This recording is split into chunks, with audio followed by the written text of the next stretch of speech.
Merci. Merci.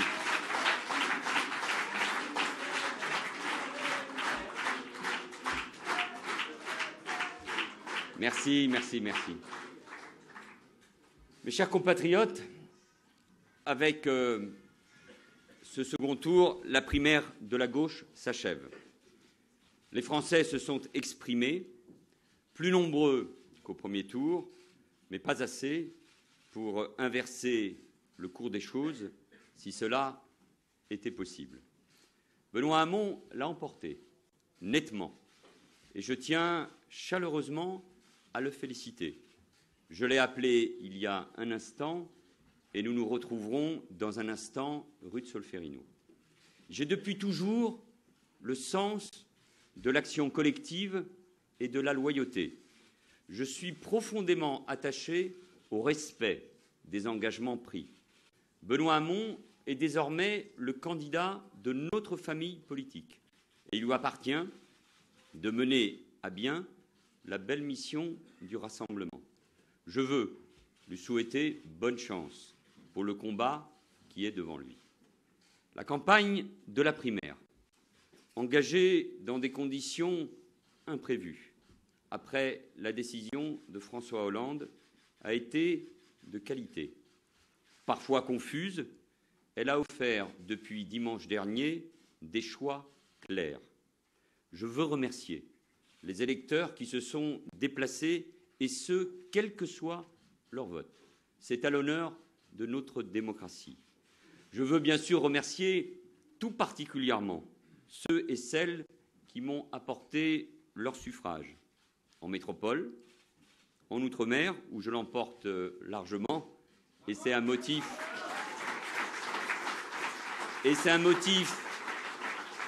de fierté dans cette France en grand, diverse et présente aux quatre coins du monde. Et je veux aussi, bien sûr, remercier les Français de l'étranger.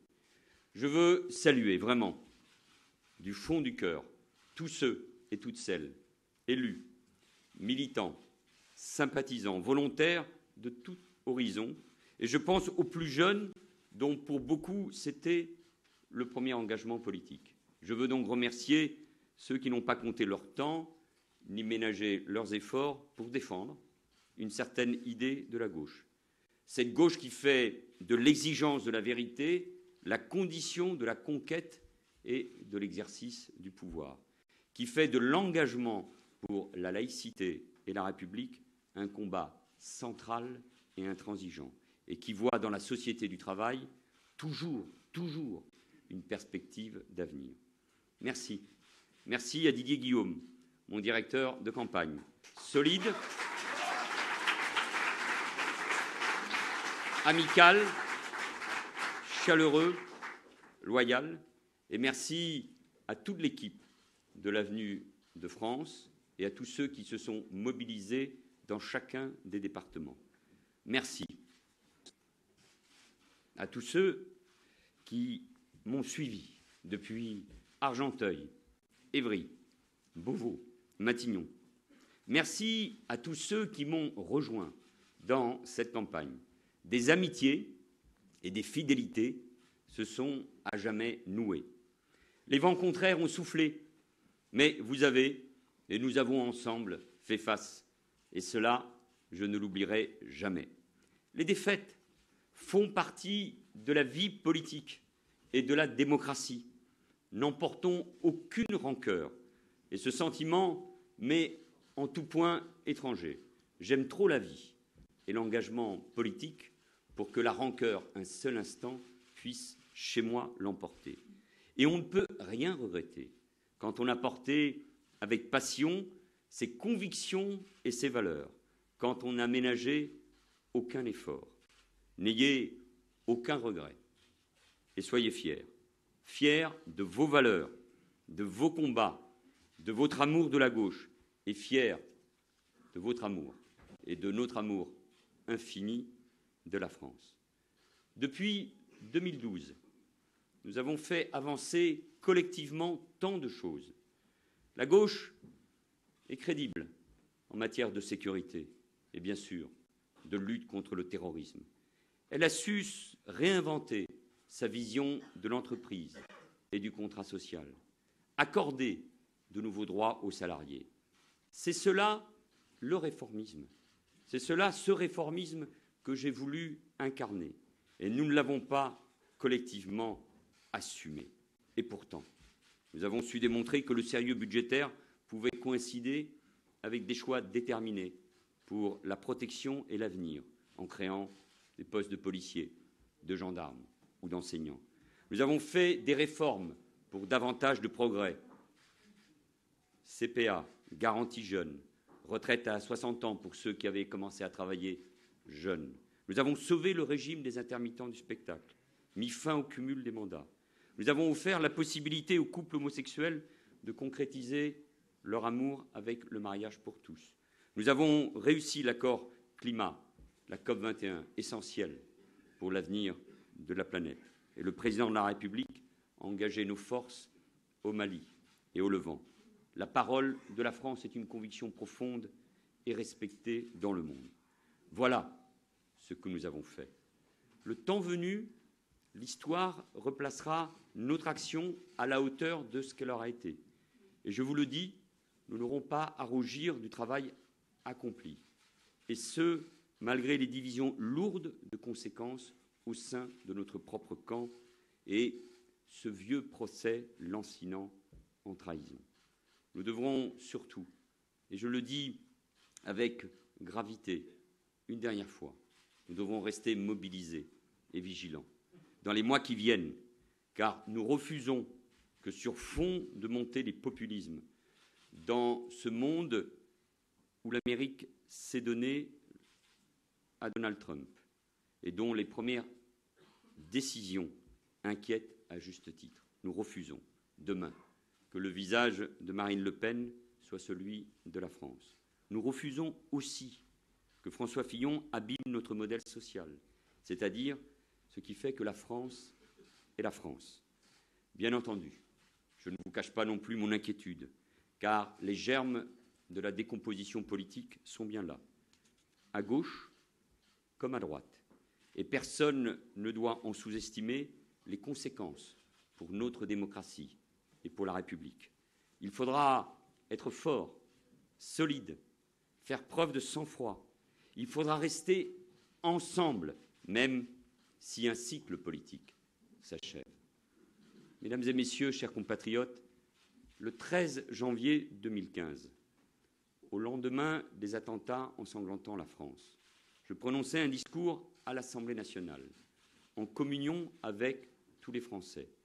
Je reste convaincu que la gauche est forte quand elle se dépasse et quand elle s'adresse à tous les Français.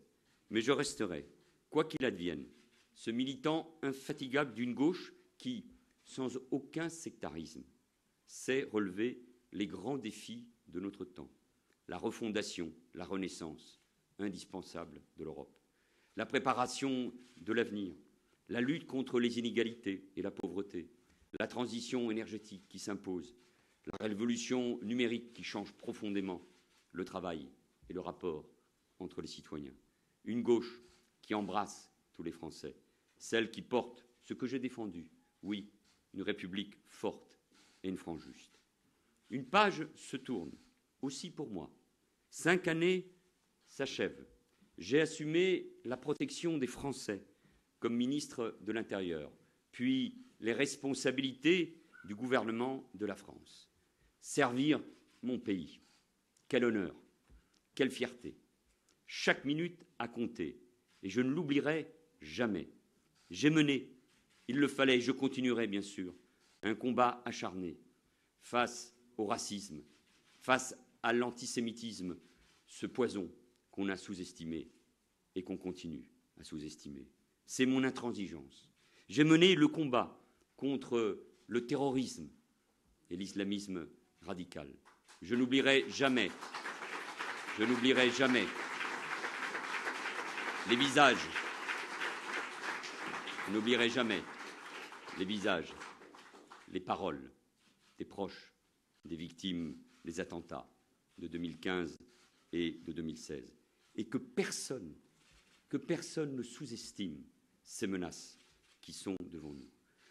Et puis je me suis engagé, sans relâche, pour réformer, moderniser notre pays, parce que la France a tant d'atouts pour peser et compter dans le monde. Une nouvelle page s'ouvre. Il m'appartient de prendre le recul nécessaire, de réfléchir, d'analyser, de me réinventer aussi. Je me dois aussi d'apporter davantage d'attention aux miens, à Anne, à mes enfants et à mes amis. Car depuis plusieurs années, les responsabilités ont fait que forcément, je me suis trop éloigné d'eux. Et puis, je reste ce que j'ai toujours été, l'élu d'Évry, qui m'a tant appris. Évry, c'est aussi ma sève et ma source. Dans ma circonscription d'Évry, de Corbeil-Essonnes, de Courcouronnes, de Bondoufle, de Lys et de Villabé, je sais pouvoir prendre ce recul nécessaire et servir mes concitoyens qui m'ont encore aujourd'hui apporté dans ce scrutin leur confiance. Je veux vous dire une conviction en terminant. La France a plus que jamais besoin de vous, des militants, de la gauche, de la politique, de la démocratie. Se battre, résister, ne jamais baisser les bras, ne jamais rien céder au découragement, s'engager, perdre, gagner. C'est la beauté, la dignité, la noblesse de la politique. Cette politique si souvent décriée, si souvent raillée, mais cette politique qui passionne tant les Français et qui est si utile quand on ouvre une école, un établissement pour personnes handicapées, pour personnes âgées, quand on redonne de l'espoir à des gens, quand on leur permet de vivre mieux. C'est cela tout simplement la politique, ou tout simplement quand on sait relever les grands défis du pays. C'est un immense honneur pour moi d'avoir porté nos couleurs. Et nos couleurs, ce soir, une fois de plus, je n'en vois que 3. Et jusqu'au mon dernier souffle, je n'en verrai que 3. Ce sont celles de notre drapeau, le bleu, le blanc, le rouge. Ce sont les couleurs d'hier, d'aujourd'hui et de demain, qui se confondent bien sûr avec la devise de la République. Liberté, égalité, fraternité. J'ai appris à aimer ce pays. J'ai beaucoup donné pour ce pays et ce pays m'a encore davantage donné. Je continuerai à donner pour la France et pour chacun d'entre vous. Vive la République et vive la France.